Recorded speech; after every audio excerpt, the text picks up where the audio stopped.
Flight expert online ভিত্তিক একটা apps, যেখানে মানুষ শত শত মানুষ টিকিট বুক করতেছে, যাতায়াত করতেছে, সব ঠিকঠাক আছে। মতিঝিলের মতো একটা অভিজাত এলাকায় লাক্সারিয়াস অফিস নিয়ে এরা বিজনেস করতেছে প্রায় 1 থেকে 1.5 বছর ধরে। আরে ভাই, সেই কোম্পানি আজকে হঠাৎ উদাও।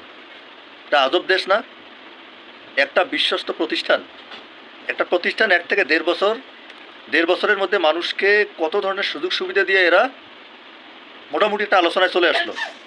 প্রথম সারির একটা আপনার ফ্লাইট কি বলে টিকিট বুকিং, একটা বুকিংয়ের অ্যাপস তৈরি করলো এরা। এর মাঝখানে 100 কোটি টাকা নিয়ে উঠাও। যার 25-30 কোটি টাকা, যার আছে 25 থেকে 30 লাখ টাকা ওখানে টপ আপ করা আছে, এদের কি হবে ভাই? এদের কি হবে? বাংলাদেশে এত ইস্যু, হাজার হাজার হাজার ইস্যু, এর মধ্যে এই ঘটনাগুলো ঘটতেছে। এটা কারা জড়িত? এই যে তারা যে অনলাইনে টিকিট মানুষ করতেছে, এটা অ্যাপ্রুভ দিল কেটা? হঠাৎ করে এরা উধাও। হঠাৎ করে আমরা কি করি, ফ্লাইট এক্সপার্ট অনলাইনে গিয়ে দেখি ইরোড দেখায়। What is this? কোন দেশে বসবাস করি ভাই? এখানে কি নিরাপদ আছে? কোন জিনিসটা নিরাপদ আছে?